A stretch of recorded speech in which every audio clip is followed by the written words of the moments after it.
Hi everybody, myself Rajat Sharma. Presently I am pursuing my BTech in Chemical Engineering at SRM University, Chennai. So our topic for discussion is safety in chemical industries.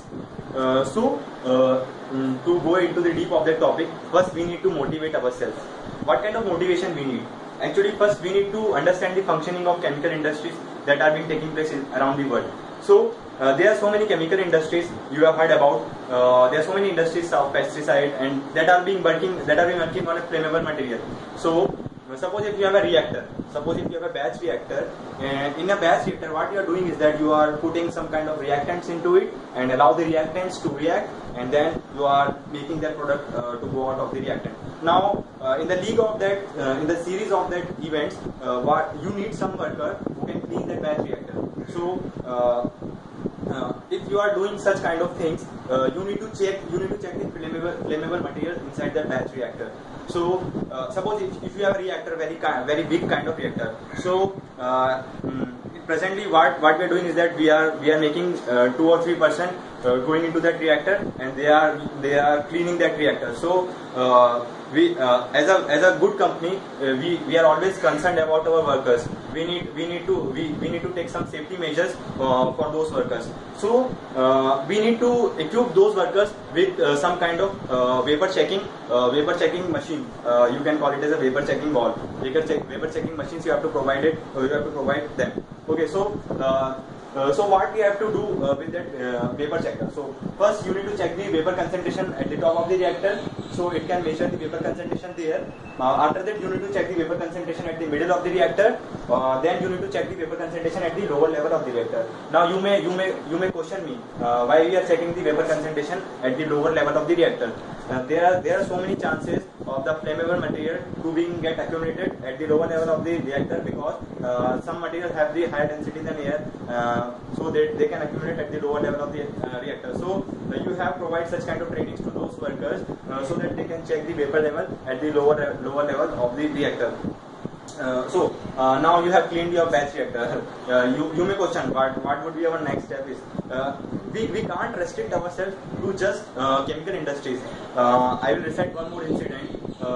There were 2 or 3 workers who are being working on a dam pipe. Actually, they were being allocated some work to do paints inside that dam pipe and to make the corrosion for prevention of corrosion. Okay, they were some kind of uneducated person.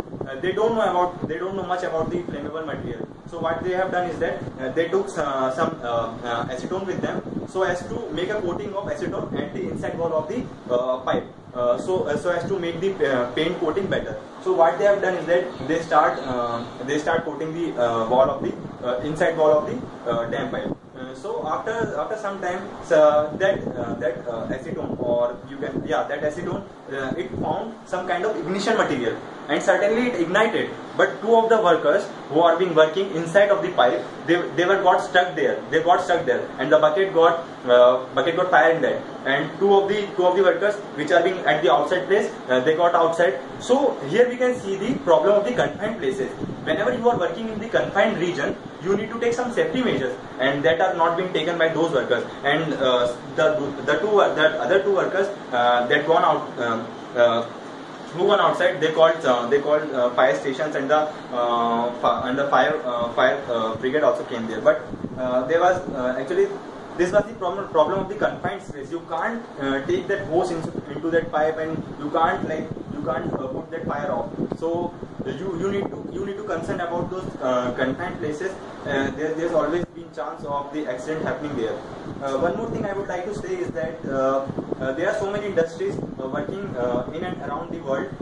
Actually, they are working with some kind. Suppose if they are working with some kind of steel or some kind of iron, or we have a sugarcane kind of industries. Actually, there is a particular component called combustible dust. These are the very, very small particles that we can't see.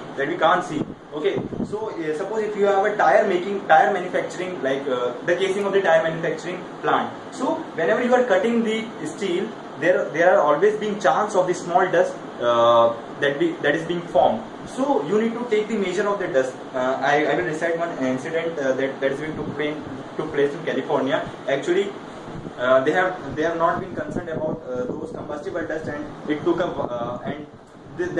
whole industry exploded. So it took around 2 to 3 workers, and so many workers were injured there. So you always need to take some measures in those industries. Thank you so much. If you like that video, please make comment and share it.